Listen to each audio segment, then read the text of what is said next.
Hello, everyone. My name is Ben Jones. I'm the Assistant Director of the Rock Ethics Institute. Really happy to have you join us today for this virtual Author Meets Critic event on Professor Yael Warshel's forthcoming book, Experiencing the Israeli-Palestinian Conflict, Children, Peace Communication and Socialization, published by Cambridge University Press. As a heads up, we are recording today's event. We have a number of sponsors here at Penn State who have helped make today's panel possible, and I'd like to start by thanking them. The Donald P. Belisario College of Communications, the Rock Ethics Institute, the School of International Affairs, the Comparative and International Education Program, Middle Eastern Studies, and the Children, Youth, and Media in International and Global Conflict Zones Initiative. The book that we'll be discussing today, I wanted just to point out that we do have a promo code available. So if you're interested in buying the book at Cambridge University Press, you can go there, use the promo code Warshel21, and you'll receive 20% off. Though I'm going to be taking that off the screen shortly, I will be including that promo code in the chat. So if you don't catch it right now, no worries. We'll make sure that you have that, so that if you're interested in checking that out. So I'll be now handing it over to Dr. Marie Hardin, who is the Donald P. Belisario, the Dean of the College of the Donald P. Belisario College of Communications, and she will be providing the welcome today. So I'll hand it over now to Dr. Hardin. Great. Thank you so much, Ben. And thanks to everyone who is joining us today for this special event, where we will get a sneak peek at a forthcoming book by a scholar in the Belisario College. You're going to hear a lot more about Dr. Yael Warshel from my colleague, Krishna Jayakar, in just a few minutes. But I want to give you a little context on Dr. Warshel. She is the first co-hire for the college with the Rock Ethics Institute, and we are very proud and grateful that her joining us has opened up new paths for collaboration and cooperation between the Belisario College and the REI. As you all know, the REI promotes engaged ethics research and ethical leadership across multiple disciplines. The Belisario College, with its focus on the applied communications, media, and journalism fields, has similar goals for its students, faculty, and community. We offer an array of ethics-focused courses and annual programming. Dr. Warshel's work, along with the work of scholars in our Arthur W. Page Center for Integrity and Public Communication, and the work of our Don W. Davis Professor in Ethics and REI affiliate faculty member, Patrick Plaisance, are critical to our mission. And we have other faculty members in the college who focus on ethics. Advancing ethical leadership is part of our 5-year strategic plan. And we look forward to continuing work with the REI and with partners across Penn State in promoting ethics and integrity in all forms of communication and across all media industries. With that, I am eager to learn from Dr. Warshel and her colleagues today. I'll turn it over to the head of our Department of Telecommunications and Media Industries to get this panel started. Thank you to Dr. Jayakar for moderating today. Dr. Jayakar? Thank you, Dean Hardin, and thank you, Rock Ethics Institute, for organizing this event today. I am very pleased to be invited to moderate this session. First of all, it'll be my pleasure to introduce my colleague, Dr. Yael Warshel, and two distinguished scholars who will be commenting on our book today. First, let me talk about Dr. Warshel. Yael Warshel is assistant professor in the Belisario College of Communication, a research associate at the Rock Ethics Institute, and founding director of the Children, Media, and Conflict Zones Lab at Penn State. An expert on media and young people in Middle Eastern and African conflict zones, and specializing in peace communication, Dr. Warshel has conducted policy-relevant research for the Truman Institute for the Advancement of Peace and the Center for International Development and Conflict Management. She has also coordinated communication policy for UNESCO. She was co-editor with Dr. Elihu Katz on the book, Election Studies, What's Their Use?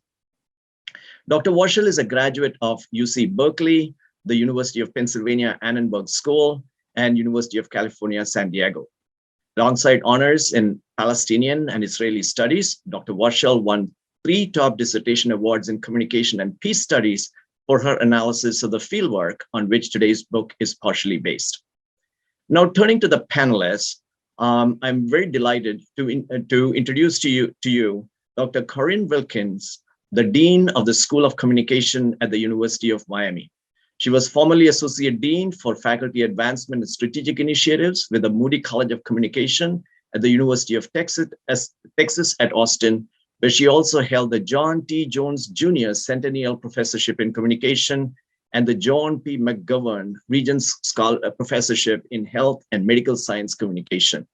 She was awarded the Mikhail McDowell Award for Innovation in Undergraduate Studies. Her work addresses scholarship in a number of fields, including development communication, global communication, and political engagement. Dean Wilkins is the author or editor of a number of books. Some of her recent books include New Dimensions in the Politics of National Image and Foreign Aid, Communication, Development, and Diplomacy, published in 2018, Communicating Gender and Advocating Accountability in Global Development, published in 2015, The Handbook of Development, Communication, and Social Change in 2014, and New Agendas in Global Communication in 2013. Dean Wilkins holds a PhD and a master's in communication from the University of Pennsylvania and a BA in interdisciplinary studies from Bucknell University. The second commentator today would be Professor Jake Harwood, who is a professor of communication at the University of Arizona in Tucson. He has served as interim chair of his department for 3 years, as well as the chair of the University of Arizona's interdisciplinary graduate program in gerontology. Dr. Harwood was formerly a professor at the University of Kansas. He is co-author or author of about 150 articles and chapters on intergroup contact, intergenerational communication, and communication and music, and has written on or edited 7 books, including the Oxford Encyclopedia of Intergroup Communication and Communication and Music in Social Interaction. His research focuses on intergroup relations with a particular focus on ethnic groups and age groups. Most recently, he has been examining the communication implications of music for relationships between individuals and large social groups. He received his PhD in communication from the University of California, Santa Barbara in 1994.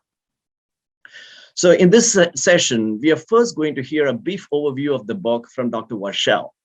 We will then hear responses from Dean Wilkins and Dr. Harwood. Dr. Warshel will then have an opportunity to respond to the critics for about 15 minutes. Thereafter, we are going to turn to Q&A. Now, I would like to give you 3 different options for asking questions during this session. There is a Q&A icon at the bottom of your Zoom window. So if you come across any question you want to ask during the presentation, please indicate there. I would not be interrupting the sessions, but I would ask all the questions at the end of the session. You can also use the chat feature and type in a question there. Also, if you prefer to ask a question rather than type it in, please use the raise your hand function under reactions, and we will call on you to ask your question at the end of during the Q&A period. Now I'd like to turn it over to Dr. Warshel. So thank you, first of all, to the Rock Ethics Institute and Belisario College of Communication for their support in organizing this event, to the critics, Karin and Jake for being here, Krishna for moderating, and Ben and Dean Harden for your welcome, and also all the co-sponsors that Ben has thanked. Likewise, I want to thank all of you.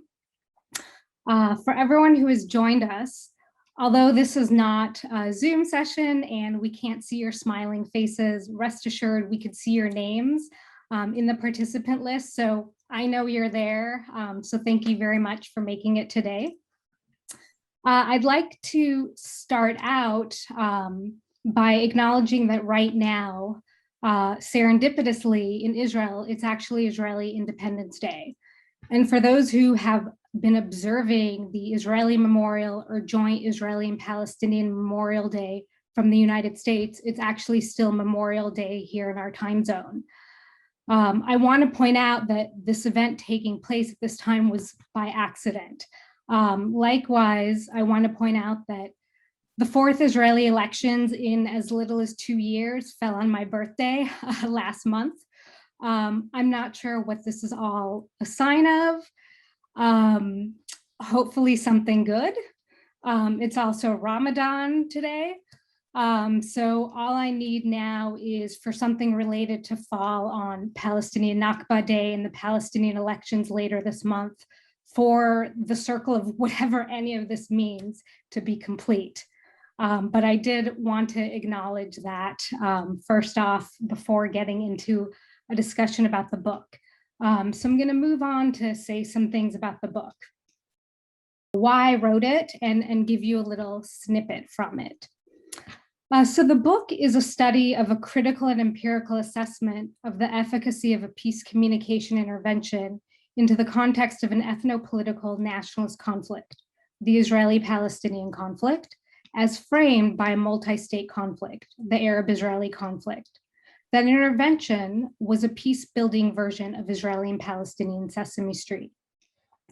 I wrote the book to advance a comparative cross-national global subdiscipline of peace communication dedicated to holding accountable such interventions that aim to use interpersonal and or mass communication to mediate between peoples engaged in armed political conflict worldwide. Operating largely under anacratic governing systems, these kinds of interventions aim to build or support the making and sustainment of peace. And if well designed, they also seek to transform governance systems into and are routinizing democracy and altering existing economic, social, and military systems. Ultimately, the book explains, one, what the intervention aimed to achieve through the combined production and coding study I performed of Israeli and Palestinian Sesame Street. Second, it's a discussion of how the intervention was interpreted by its audience members through a reception study. And it was interpreted, namely, not as intended, such that the intervention where its mediated contact effects component was concerned largely failed. And three, most importantly, the book explains why the intervention was interpreted the way it was by its audience members through what I call a context analysis. That analysis combined what I also called multi-sided ethnographies of violence with peace education praxis to perform, quote unquote, reflexive, critical, cross-cultural, intergrouping dialogical analyses of the child audience's localized conflict zones, communities of residence, to illuminate the context for their lives and why they interpreted Israeli and Palestinian Sesame Street as they did. As far as data is concerned, the book is drawn from a combined total of 3 years of field research, separate, of course, of my own related practitioner-based and secondary research that extend back to the 1990s.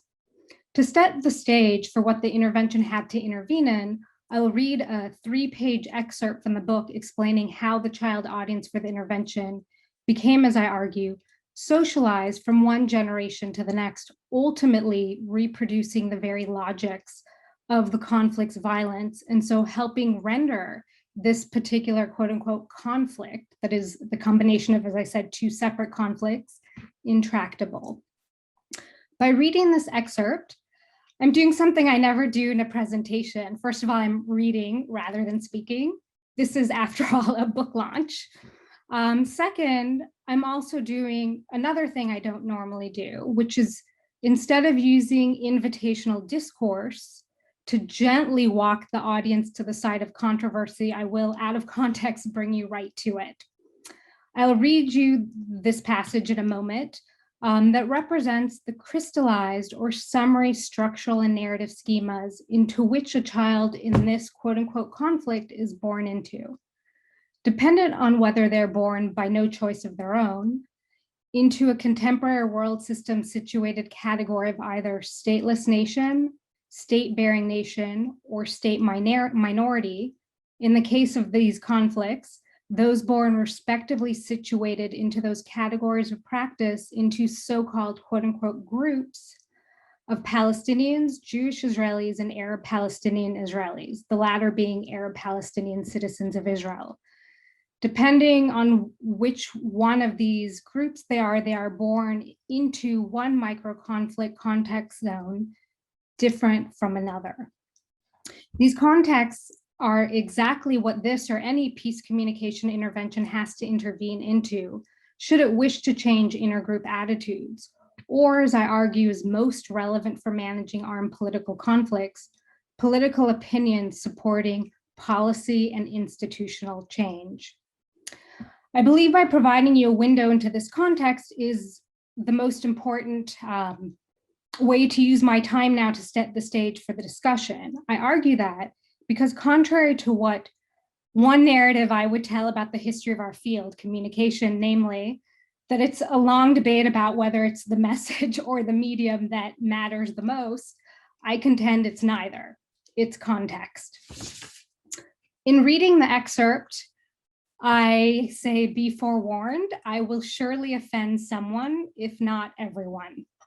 I ask you to hang on and wait for the rest of this event, whereby our discussion will surely unpack the context behind what I'm reading, or better yet, read the entire book, and keep in mind that I'm only reading 3 pages out of nearly 500.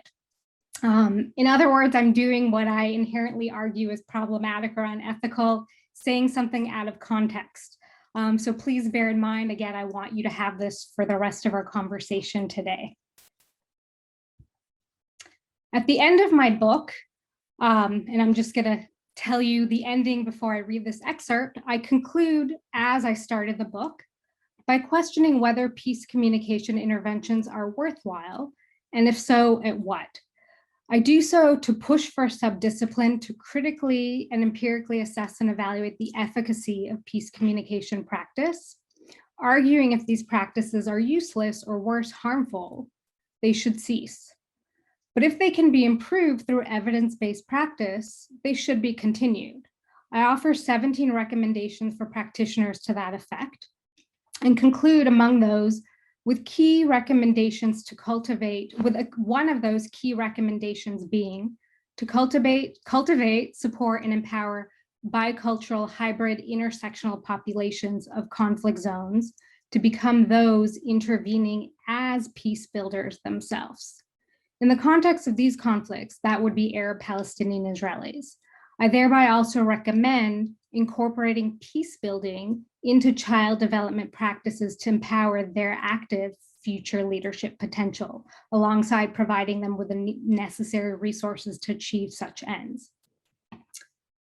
With that, I will begin reading the excerpt that outlines a structural and narrative context that defines these children's lives and underlines the intractability of these conflicts and their socialization to, and as I argue, ultimately reproduction of it. These children have been socialized to reproduce the unequal, structurally and physically violent contact relations existing between them. Each generation of Palestinian children, at least as was apparent among the children I studied, is socialized to the conflict. This occurred while playing soccer on poorly paved roads or rooftops rather than in specifically constructed leisure spaces, like playgrounds or at a military checkpoint where an Israeli, but not always Jewish, soldier checked them, who was symbolically reinterpreted as a quote unquote Jew by an older community member and then reinterpreted by the children through the stateless nation's narrative. Boys were socialized when they learned that they might pass through a checkpoint to another community, for example, to see a soccer match, or alternatively, they might be sent back unable to achieve their freedom. For girls, normal was to stay in Baghdad because girls do not resist the occupation by going to the checkpoint. They were socialized when they saw their parents not being allowed to pass, even when that meant they might not obtain urgent medical attention, resulting in their deaths.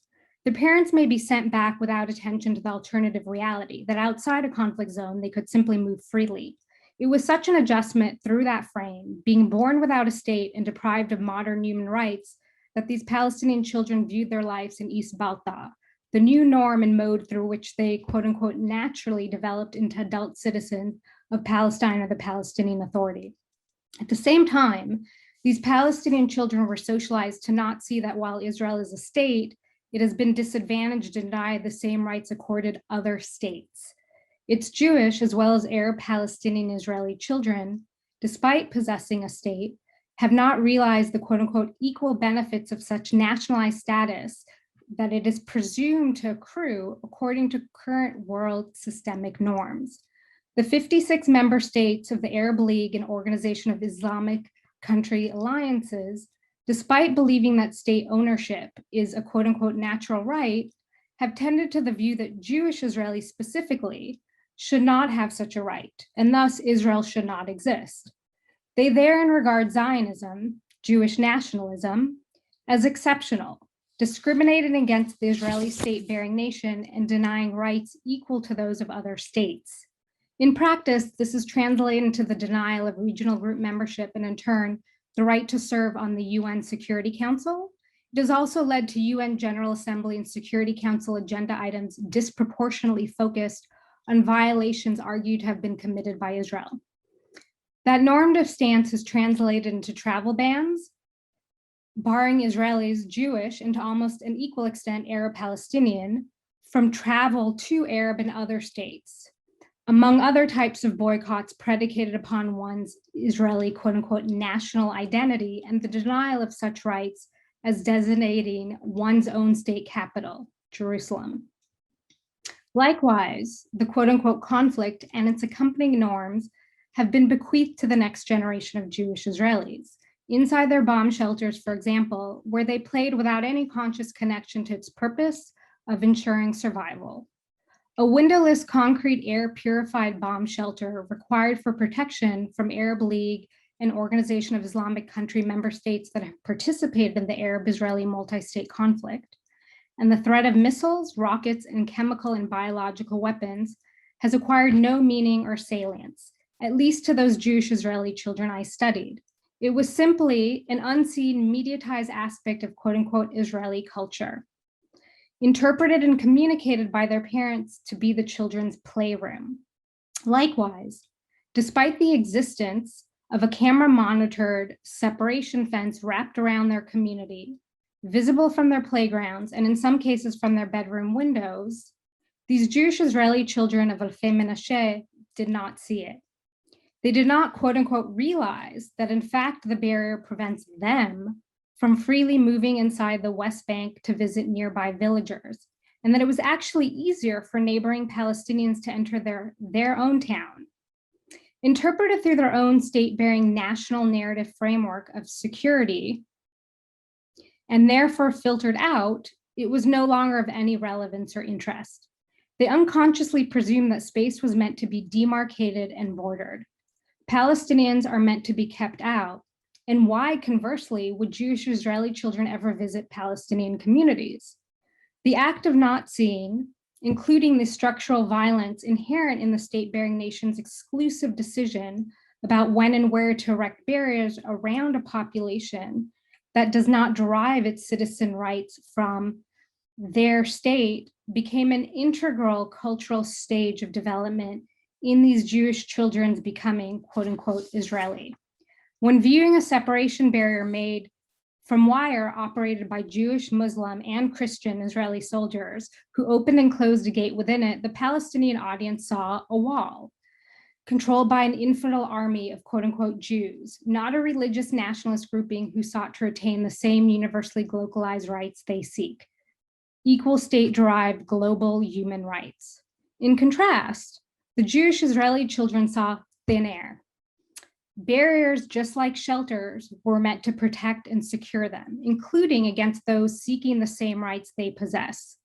A day laborer who is helping, not harming them, by building their homes and cleaning up after them on their playgrounds, and who, unlike them, possesses no state-based citizen rights, but rather only those subsumed to their state, could not be Palestinian.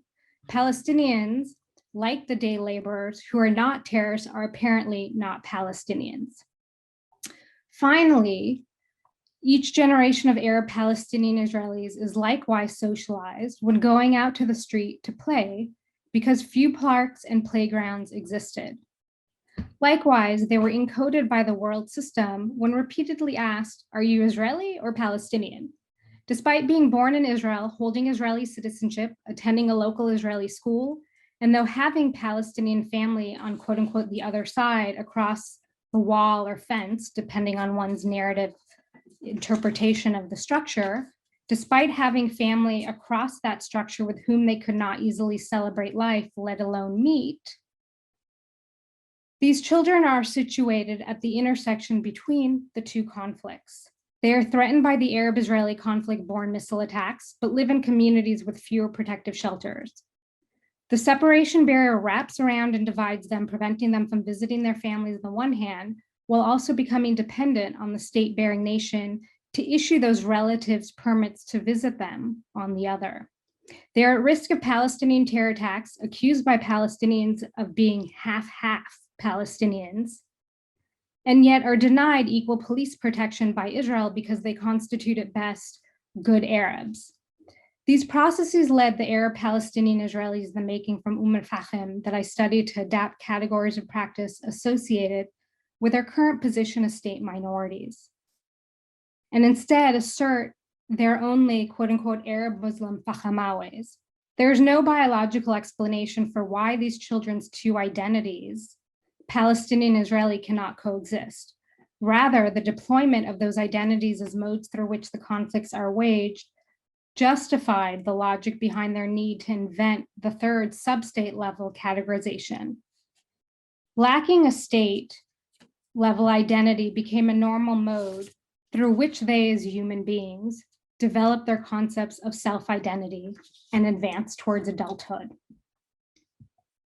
With that excerpt situating the context into which this peace communication intervention or any such peace communication intervention into this conflict has to intervene, and peace communication more broadly has to contend with, namely the complexity of a conflict zone, I'm going to turn it over to the critics, who I'm sure will have a lot of interesting feedback for us. Thank you.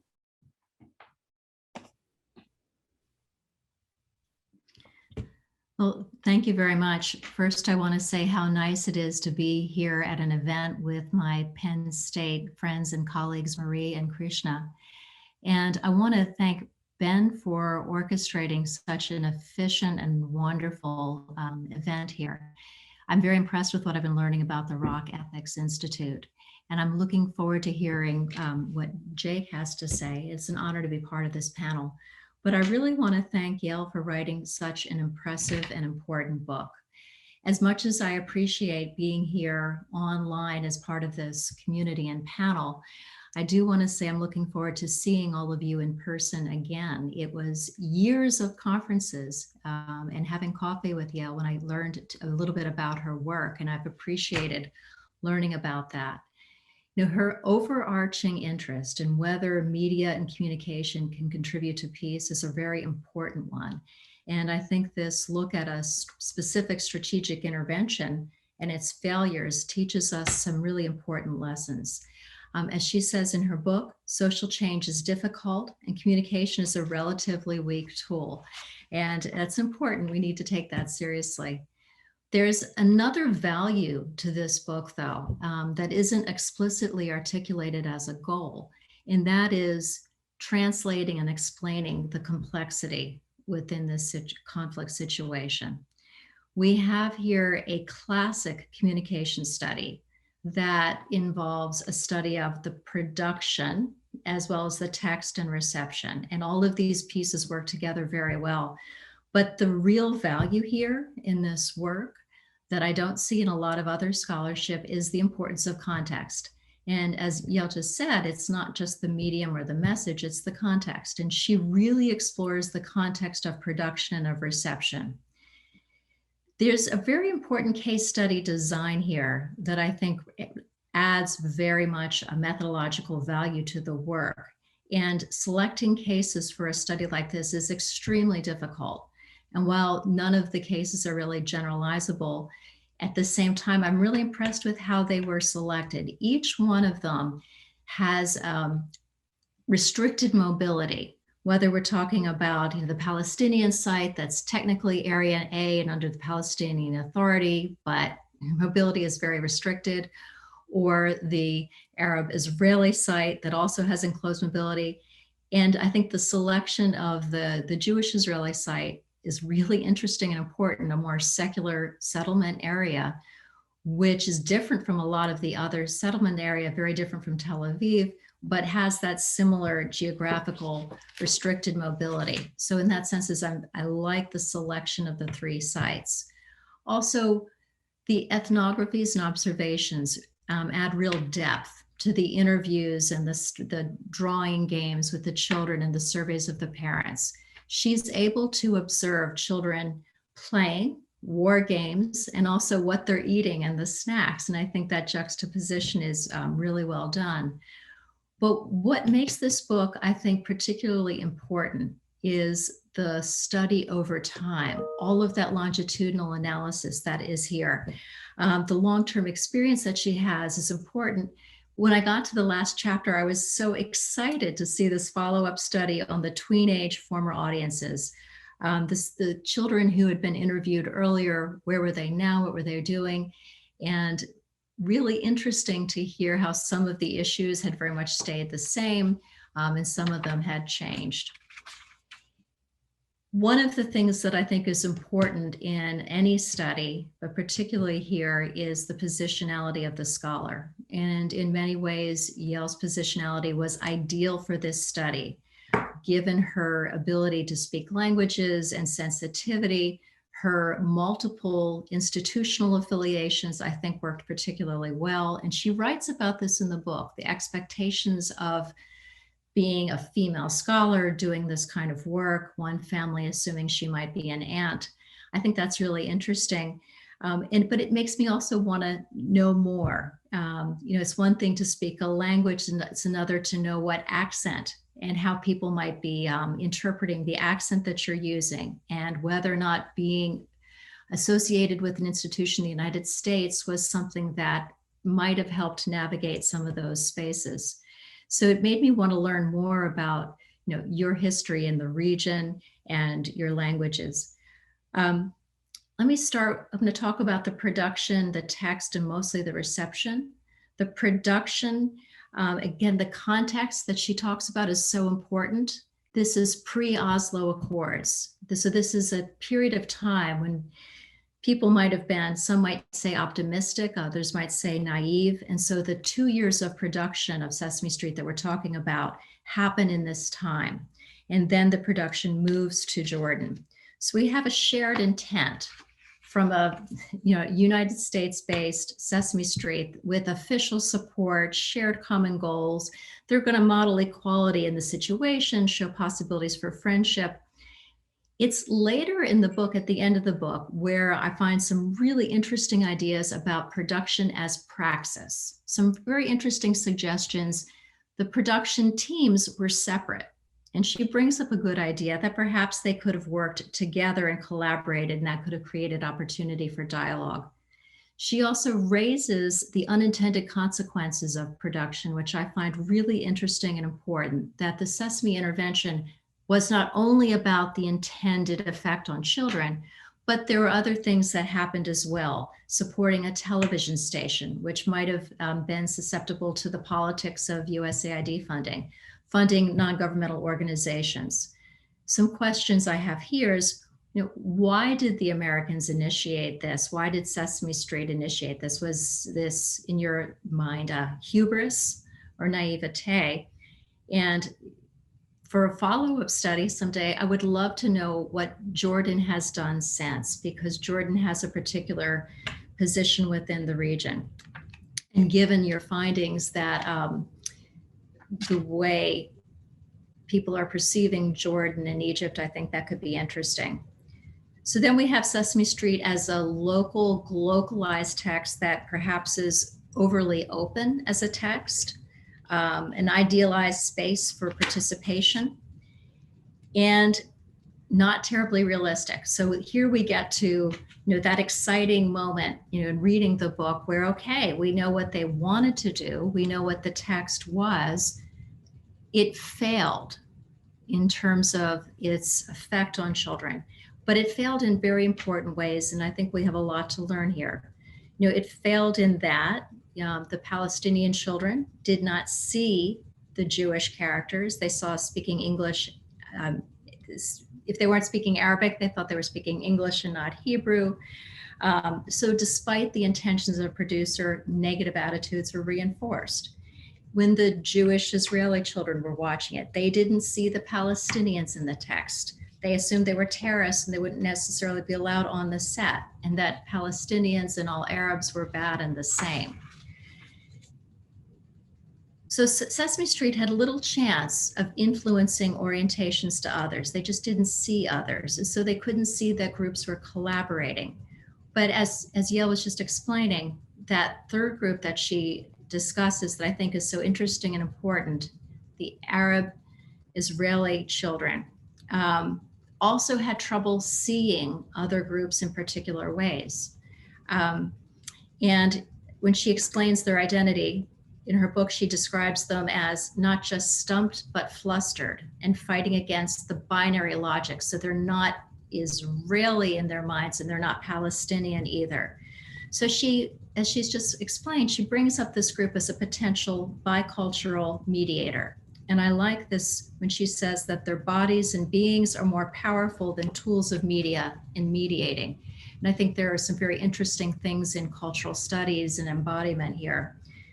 But this does make me wonder. Later in the book, Yael writes that we shouldn't expect children to do what adults cannot.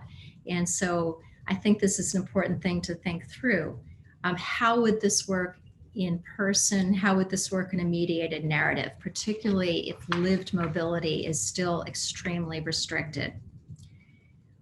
One of the things that I think is also important here again is the complexity within groups. The case for the Jewish Israeli children is very interesting in itself, but not necessarily similar to a lot of other communities.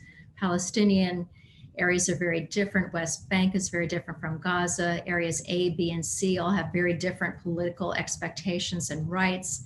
And Palestinians in East Jerusalem have their own lack of citizenship and connection to other communities. And these complexities are important. But again, what I think is very important to the book is the lived experiences that keep people from seeing each other and recognizing language. So it's this next part of the book that I think is so critical and important, and that's situating reception in a broader landscape, how everyday experiences contribute to interpretations of media.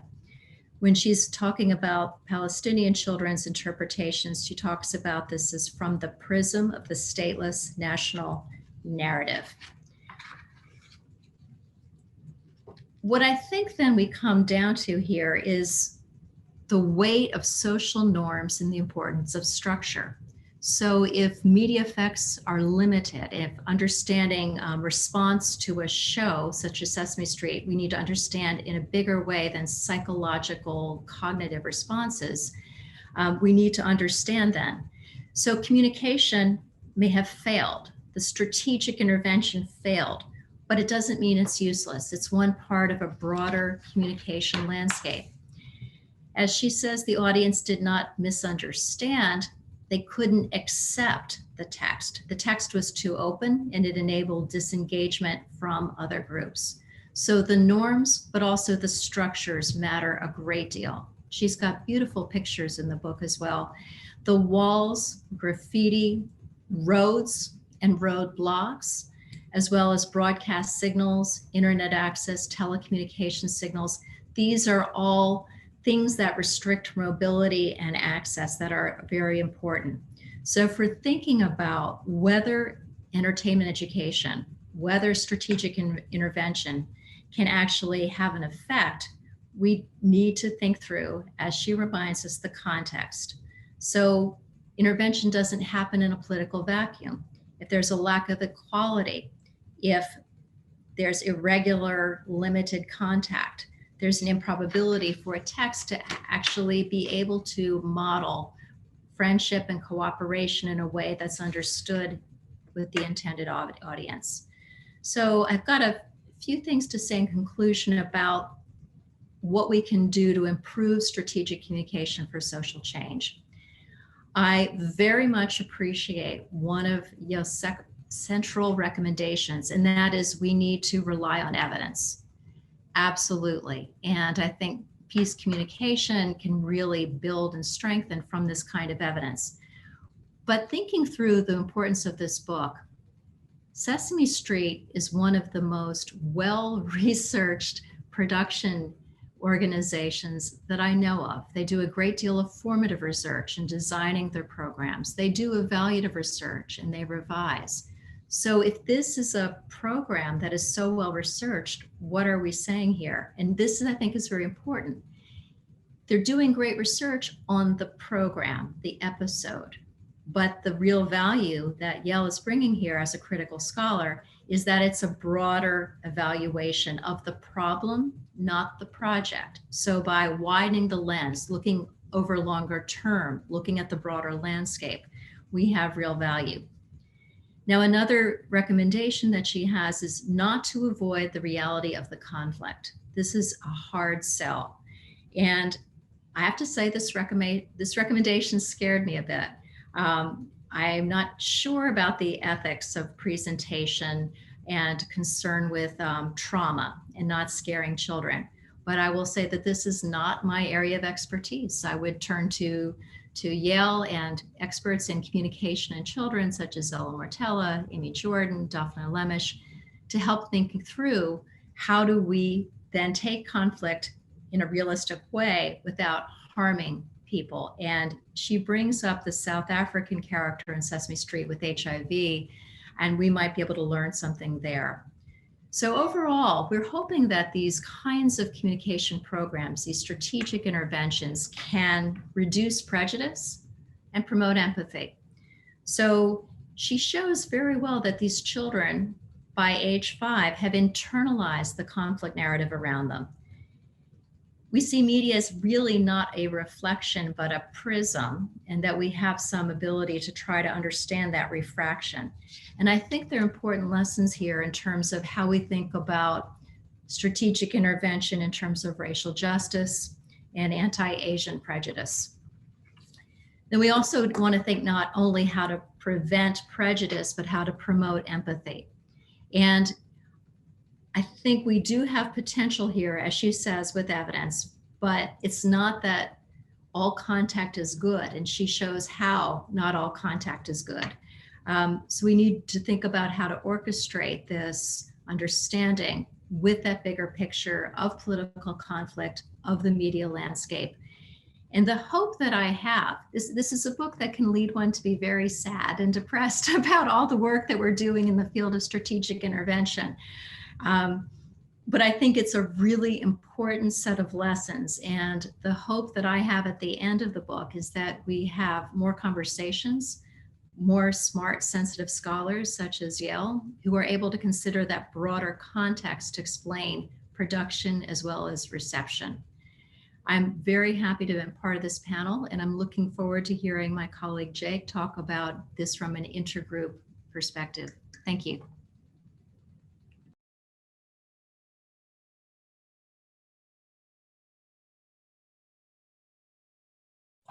Unmute. Thank you so much for inviting me to be a part of this. Thanks to the Rock Ethics Institute and the Belisario School, and to Yael. Greetings from Tucson, Arizona, where we are about 80 miles from the US-Mexico border. So we know a little bit about walls dividing communities. Albeit the context here is very different. The book, I think, is a remarkable piece of work. Incredible amount of effort went into the research, and like Dean Wilkins was saying, the levels of analysis of understanding both the production and the reception and the message content itself is fairly unique in the field of communication. I like that Yael in the book looks at all of the parties to this conflict, looks at the different perspectives of all of them, and somehow manages to be, in a sense, neutral, but certainly not unopinionated at the same time, which is a joy to read. I like that the book closes, I believe, with 17 recommendations. And I'm the sort of researcher who likes to do research and then conclude with, and we need to do more research. And so it's really refreshing to see someone go out on a limb and list all of these different things that we need to actually do.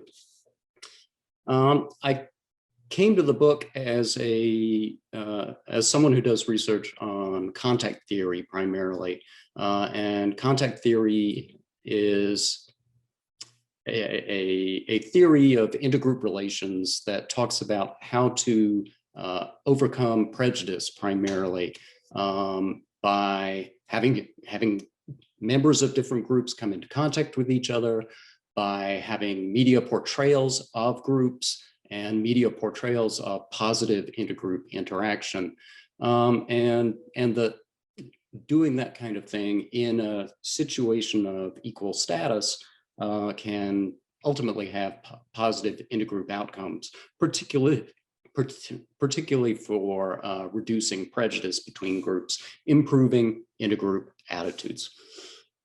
And the book really made me think carefully about certain assumptions and aspects of contact theory. And so a lot of my response is going to relate to that, bringing in examples from the book.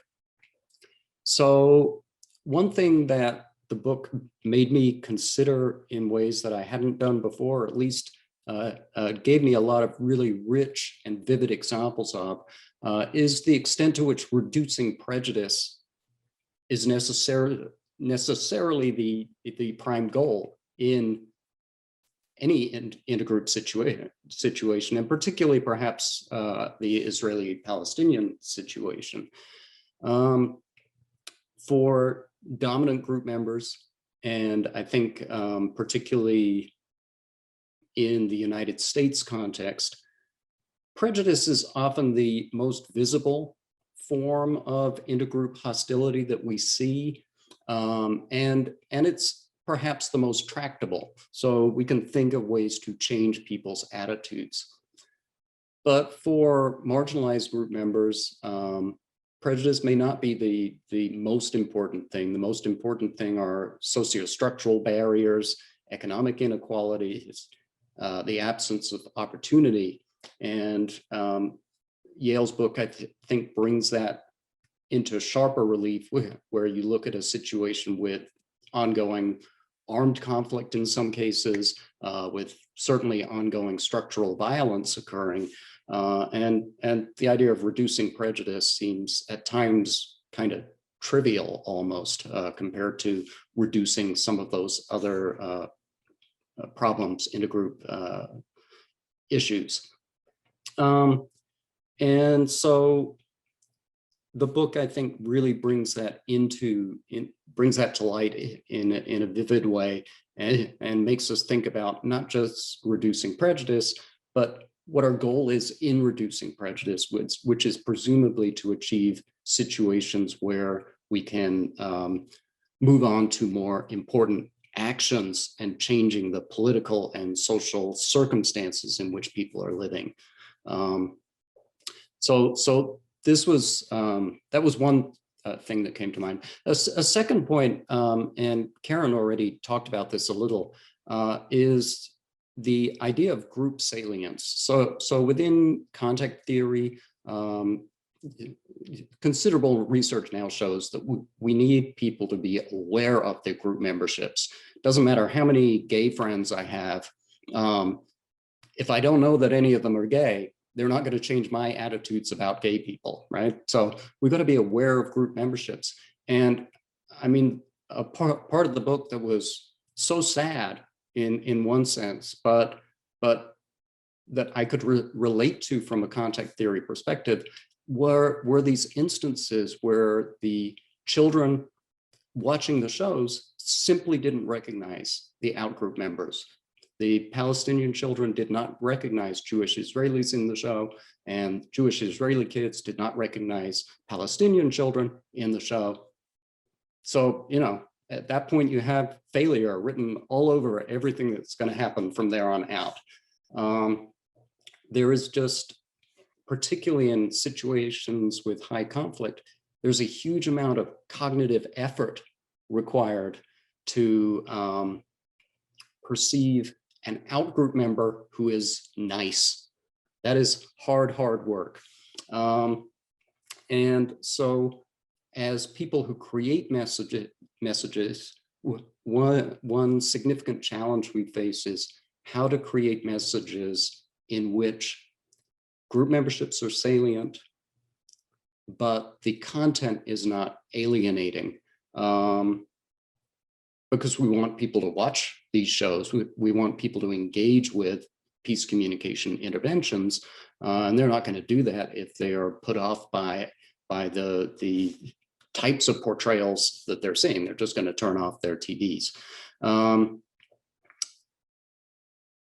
There are also ethical issues in the sense of, like Karin referred to earlier, you know, if we're going to portray stereotypes of the Palestinian terrorist in order to bring up group memberships and to put everything on the table, which is part of one of Yael's recommendations, you know, we have to do that really carefully, and the potential for that kind of thing to backfire is quite significant.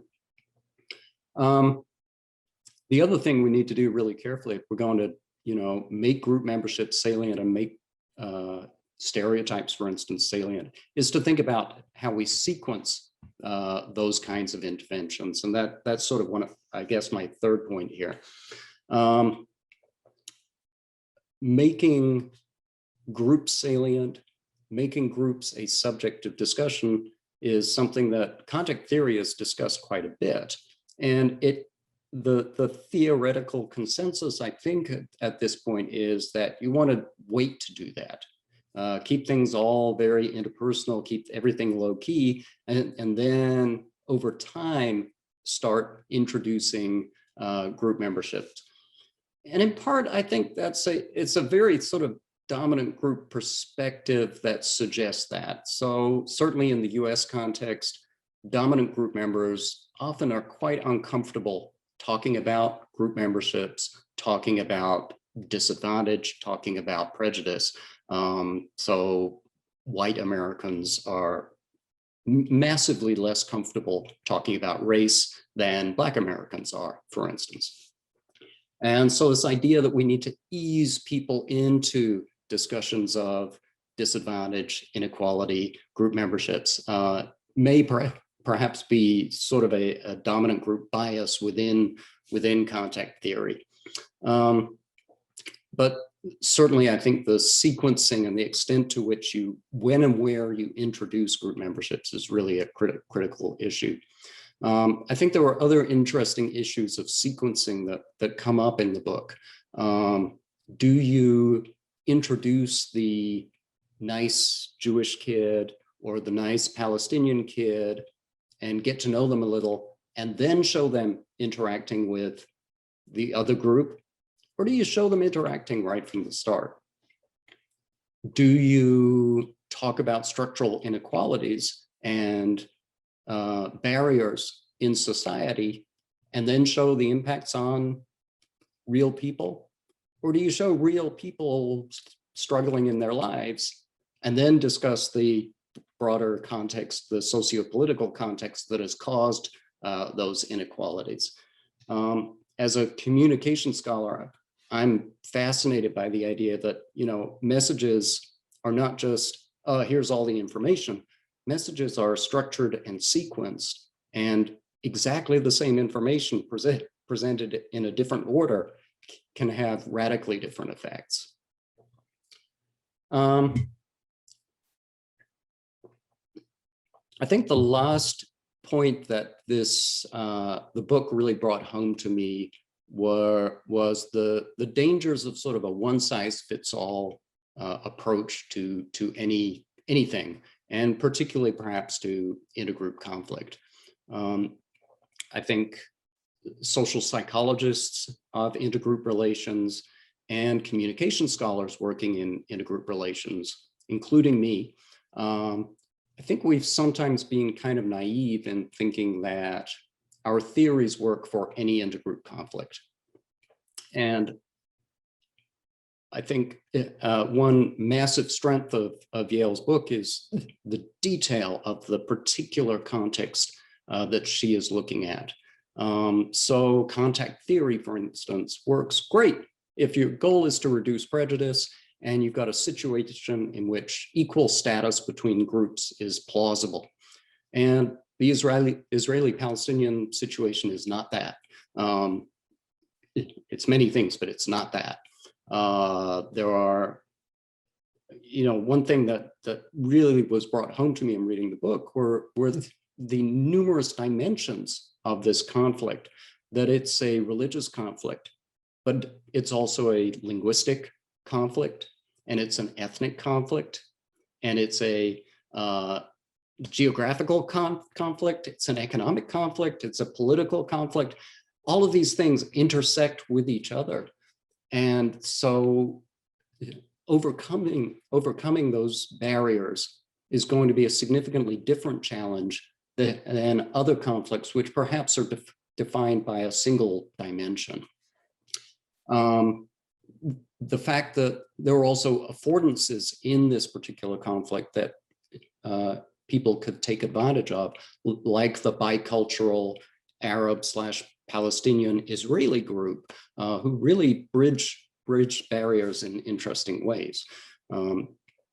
So, I guess when I was reading the book, at some point I wrote in the margins Tolstoy, and what I was thinking of was Tolstoy's famous quote about that happy families are all the same, but each unhappy family is unhappy in their own unique way, or something like that.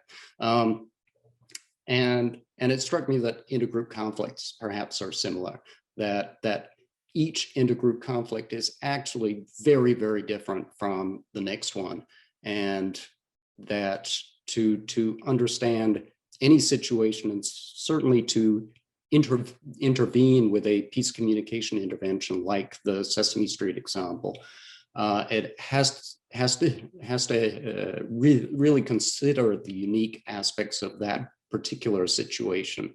And some parts of what went on with the Sesame Street intervention, I think clearly perhaps didn't consider the context in all of the ways that it could have. I think I'll wrap up there because I'm looking forward to discussion with the whole panel. So thank you again.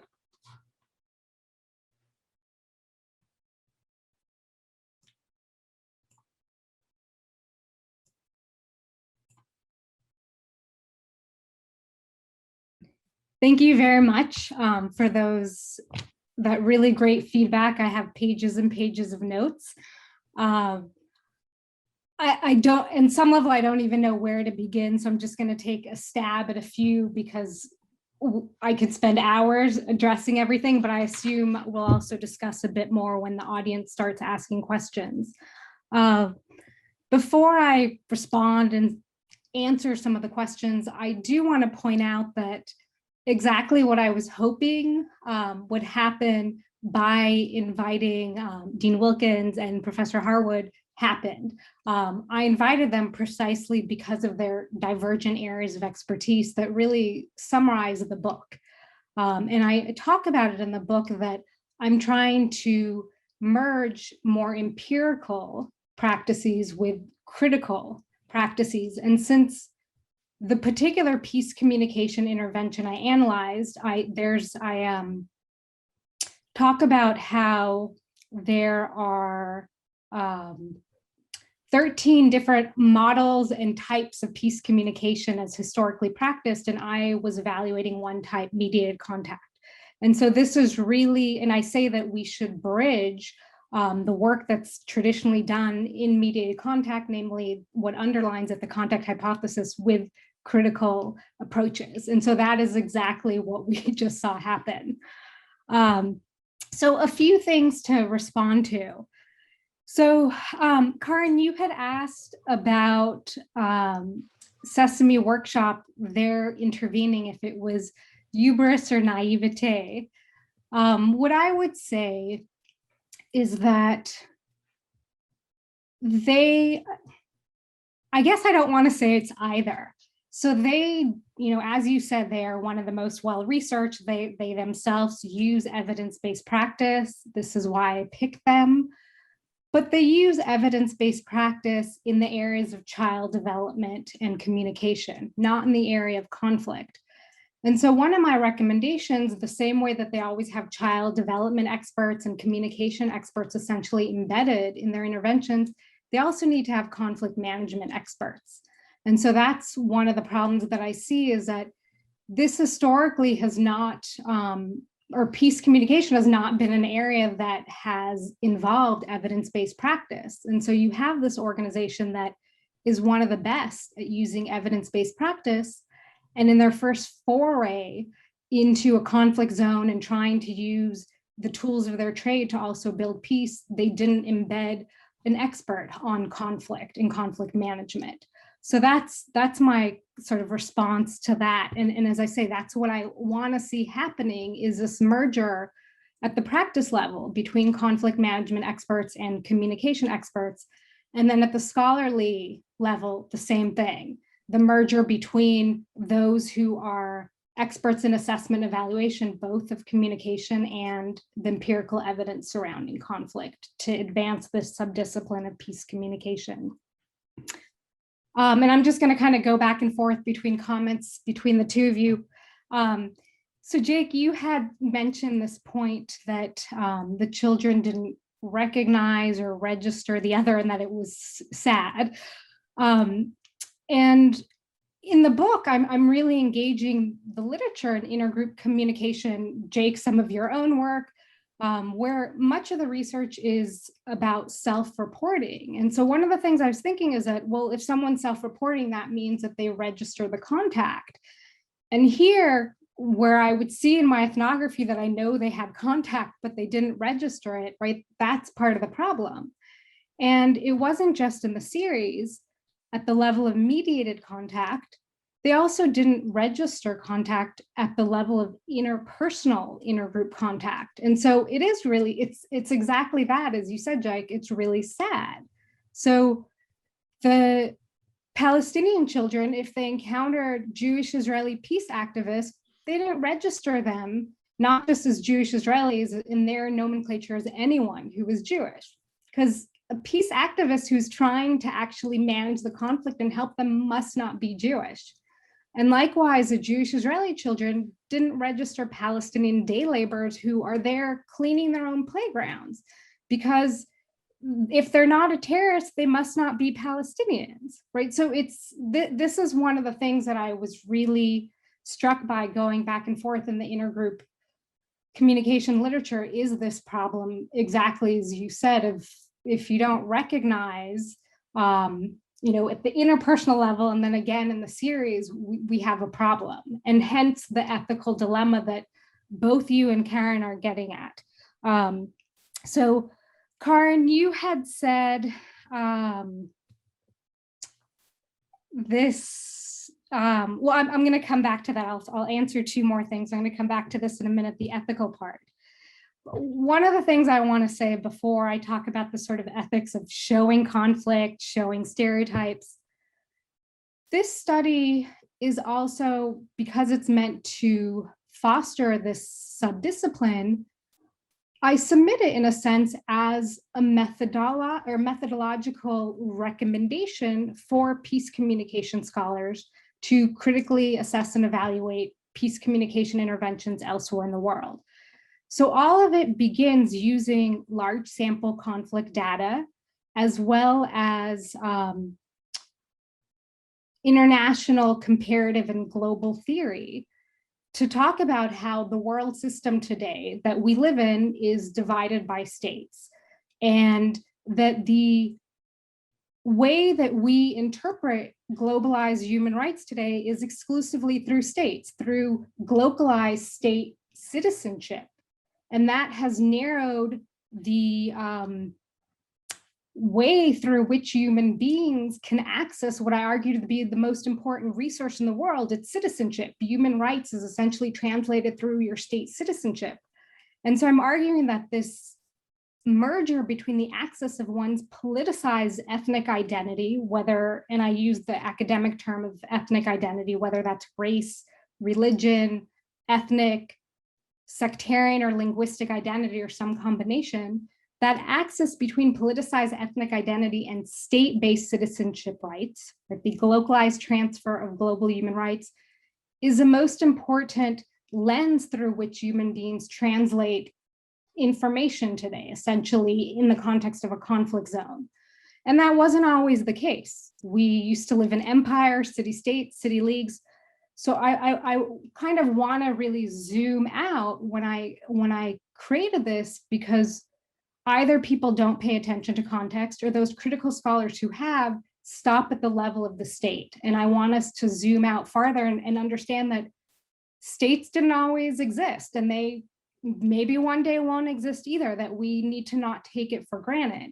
And so I say that the merger between the axis of politicized ethnic identity or ethno-political identity and citizenship rights, that ultimately we end up in a situation based on one's access to resources today, is that they're either most readily situated in the context of a category of a state-bearing nation, a stateless nation, or a state minority.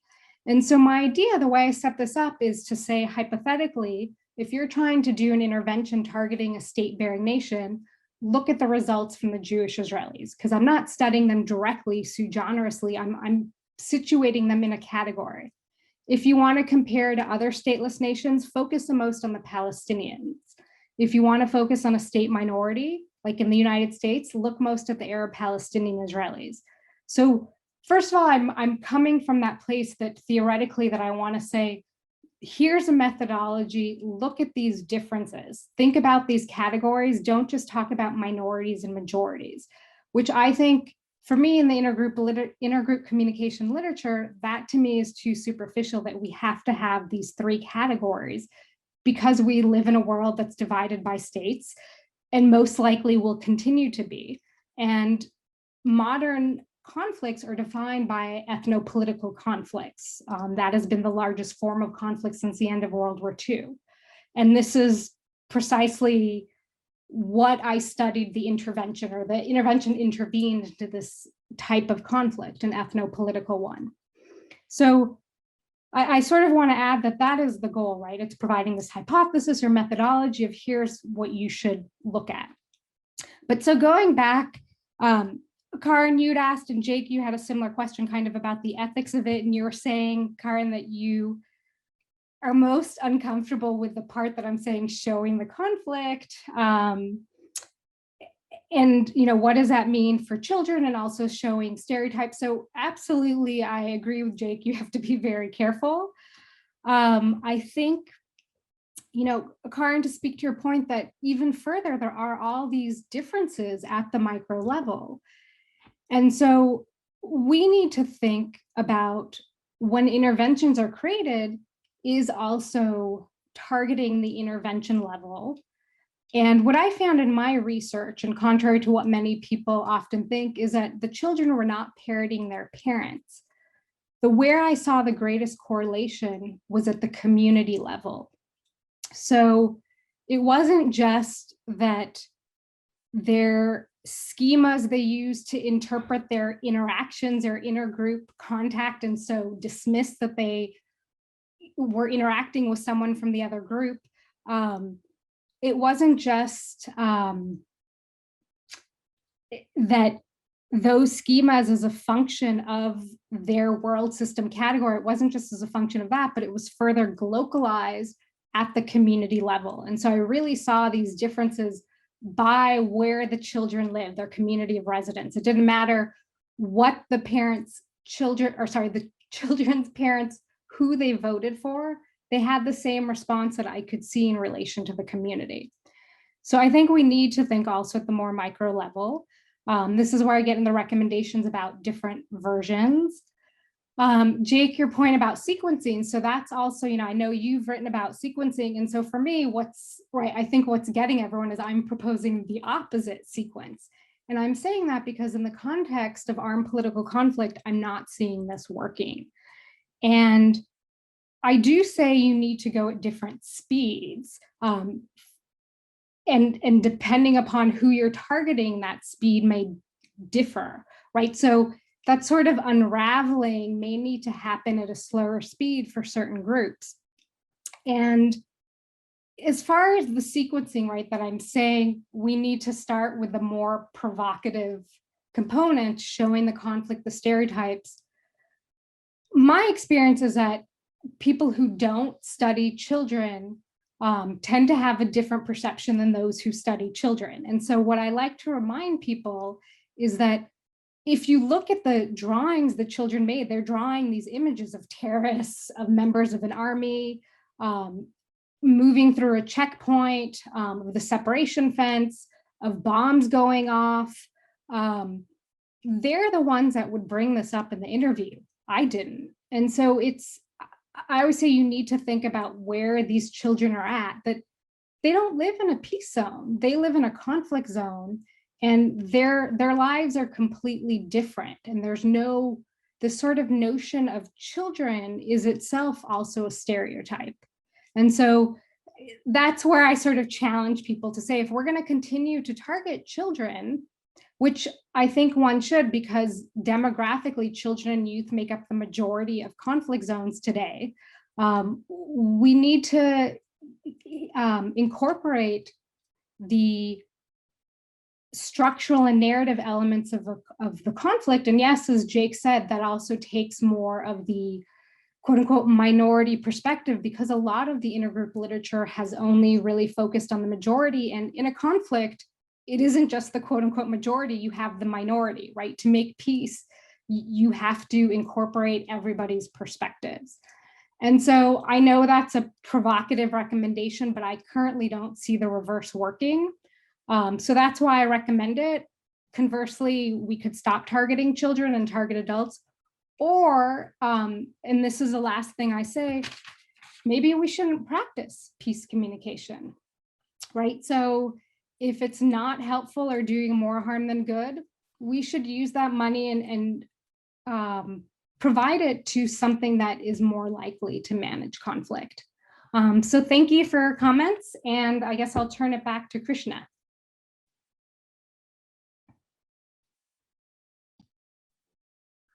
Thank you, Yael. Thank you, Karin and Jake.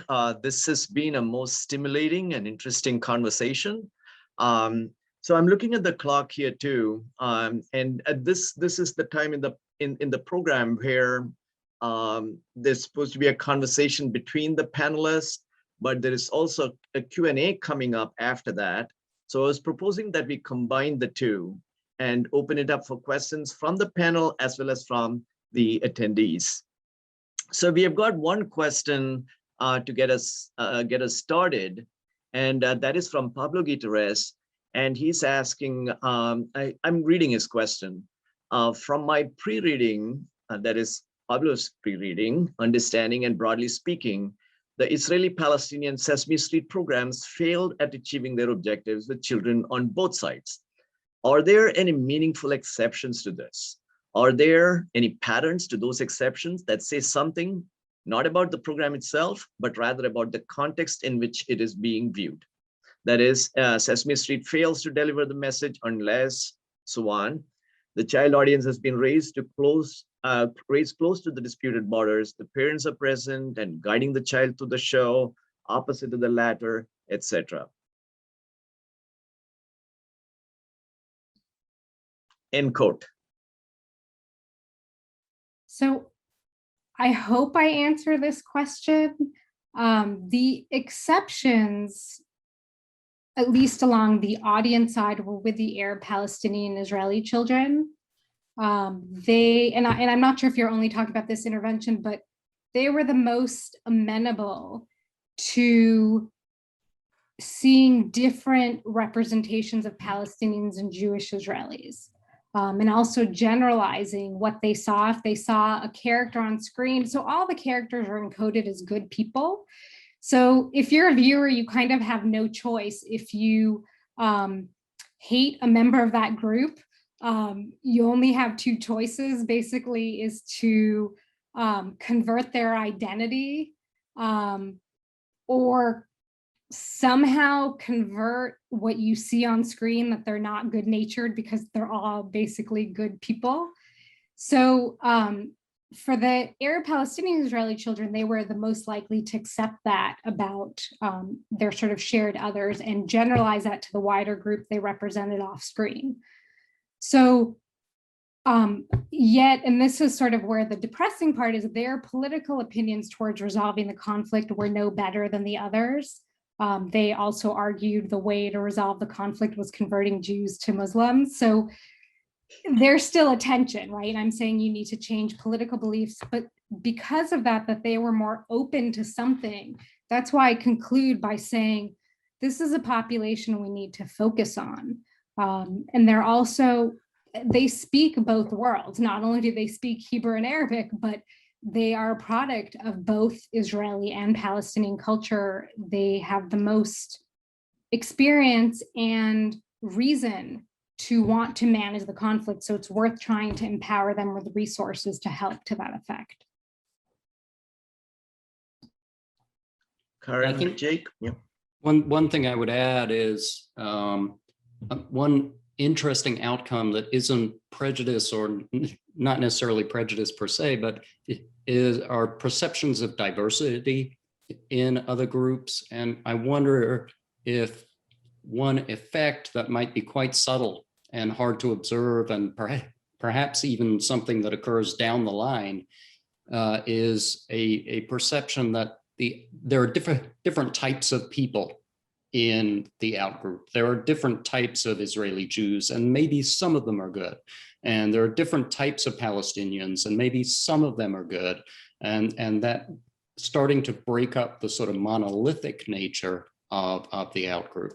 Again, the premise for that is you have to recognize that the people that you're seeing are part of that outgroup.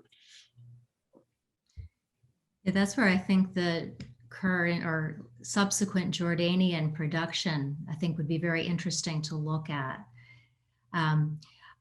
Yael's point about the community being much more important than the family, I think, comes to play in terms of understanding reception context. I wanted to say I really appreciated what Jake was saying earlier about sequencing and narrative. This is something I want to think a lot more about. But I also want to add in terms of peace communication. I don't think the problem is the particular episode, the specific program. I think communication is bigger than media.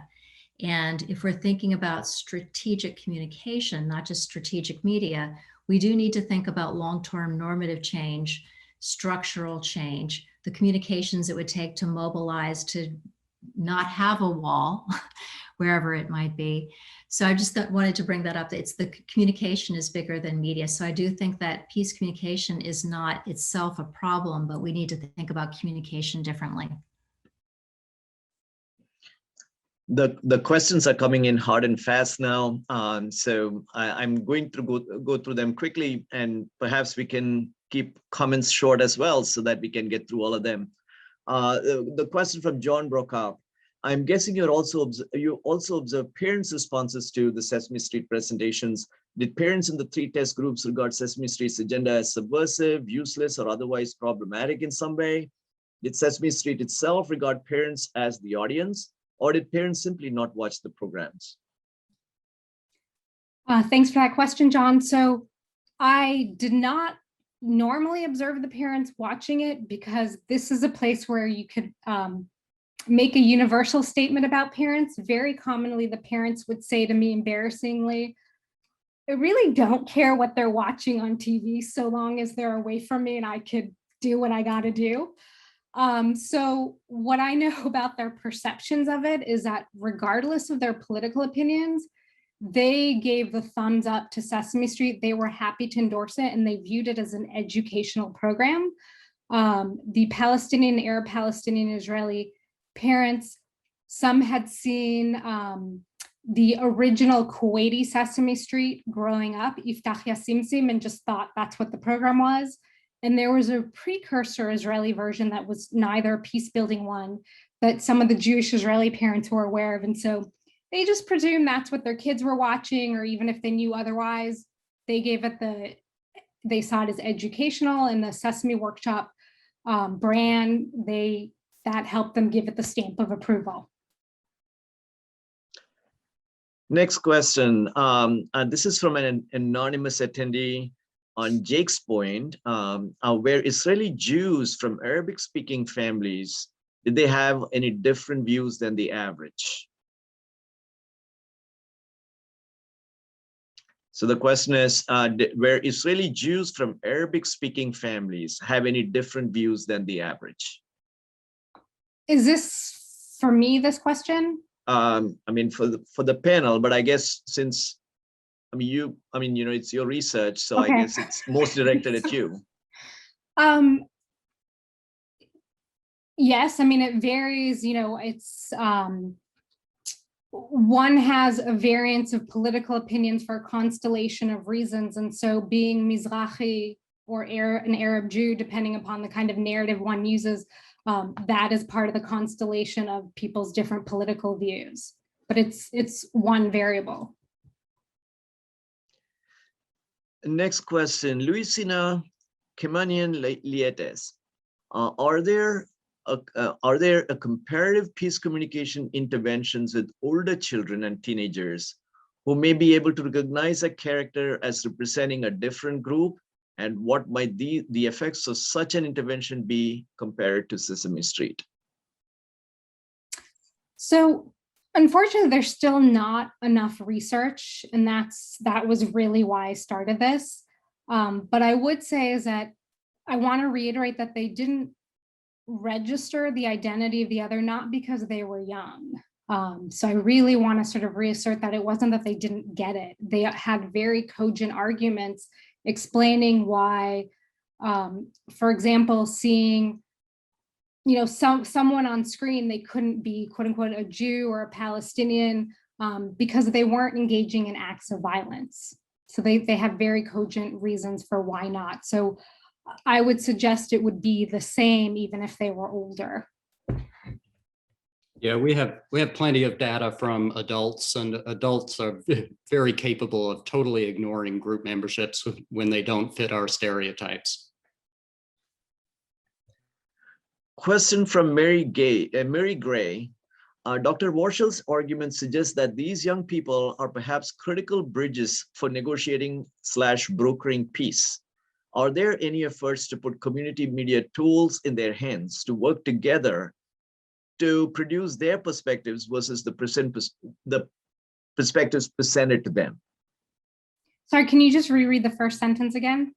That young people are perhaps critical bridges to negotiating/brokering peace. Are there any efforts to put communication media tools in their hands to let them produce content? And this is any young people?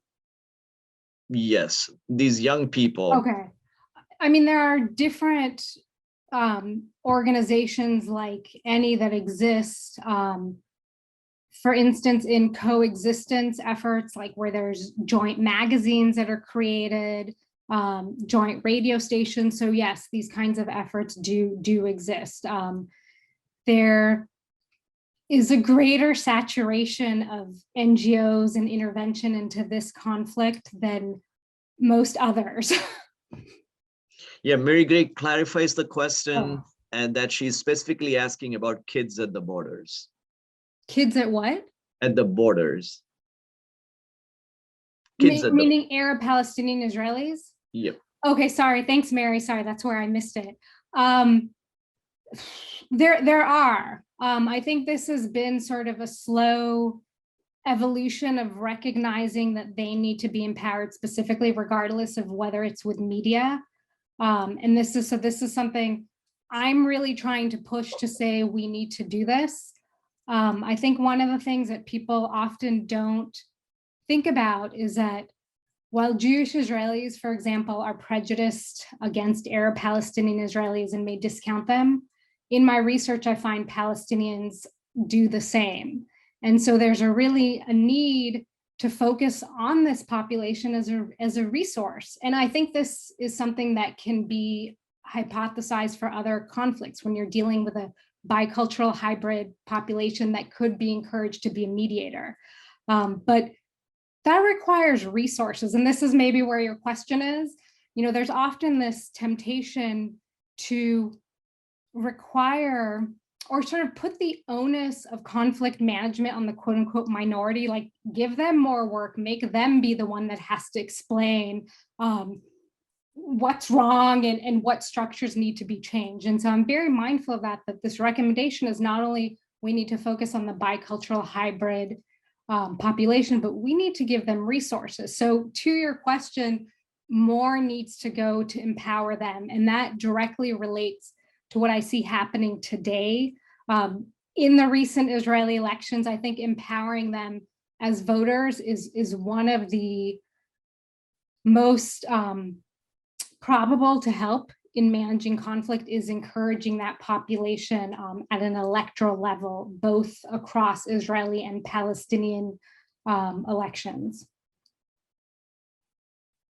Question from Matt McAllister. Were there any transmedia components that would be logical or possible for that context? For example, giveaway comics or coloring books, other sources that would reinforce the messages? If so or not, would it matter? So I hope you said transmedia? Transmedia. So I hope I'm understanding this. I'm interpreting this as ancillary media products. So Sesame Workshop had all these DVDs, online components, workbooks, stickers, alternative ID cards. So some of that was given to nursery school teachers to incorporate. It was given as like goodie bags for kids to go home with. Absolutely, that's really important. And that's where I say that, you know, some of the points Karin is bringing up about, we need to think about the specificities, even within each of these three groups. Those products can be really helpful because obviously it's more cost effective to tailor a coloring book than a whole TV show. So absolutely, that is really important.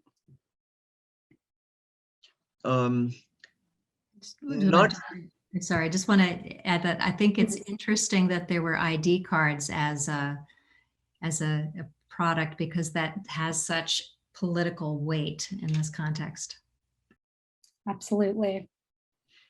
Not so much a question as a comment from chat. This is from Cindy Simmons. She says, I think Yael's idea of there not being a global standard of what it is to be a child is important. Thank you, Cindy. Any other questions? By the way, I mean, we've got a couple of minutes, and if anyone wanted to raise a hand and ask a question verbally, that is fine too. Any other questions? Yes, please don't be shy if you don't want to write your question. Krishna will unmute you. Right. I mean, I cannot, but Ben will. Oh, Ben will. Yeah. But you would be unmuted if you want to ask a question.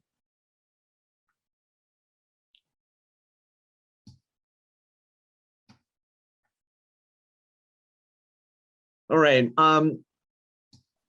Okay. Question from there was a question. I just saw that. What are your next steps, if I can ask? This is from Barbara, Barbara Bush. Next part of the project. What is the next part of the project? Thanks, Barbara. So So I continue to work cross-comparatively to think about peace communication, but most of my field work for the last several years has now been on the conflict over Western Sahara between Morocco and Sahrawis. And so for me, there's this natural comparative element where I'm comparing Morocco to Israel or Darija Muslim speaking Moroccans to Jewish Israelis, Sahrawi refugees living in Algeria to Palestinians, and Sahrawis who are citizens of Morocco to Arab Palestinian Israelis. I'm dealing with different questions there, but that implicitly is there for me that I'm a comparativist in addition to a globalist. I don't know if that's a word, but so I'm continuing to look at other cases in Africa and the Middle East, which is where my regional foci lie. And that current project is really a merger between the two since it takes place in Northwest Africa. So dealing in a sense with MENA and Sub-Saharan Africa. So that's where I'm taking it as far as field work. But as far as the subdiscipline I'm trying to encourage, I hope people, continue, take up some of the recommendations, and I continue to teach about this, and I'd like to see others continue in this vein. Well, that is 6 o'clock, and I wanted to thank Dean Karin Wilkins for her comments, and Professor Jake Harwood, and most importantly, Yael Warshel for doing such good and important work, the Rock Ethics Institute for organizing this panel, and Dean Marie Harden for the support from the Belisario College of Communication. Thank you all very much. But I should also thank Benjamin Jones for being the moving power behind this panel, putting it all together, bringing us all together for this most fascinating hour and a half. Thank you very much. Thank you, everyone. Thank you, everyone. Thank you.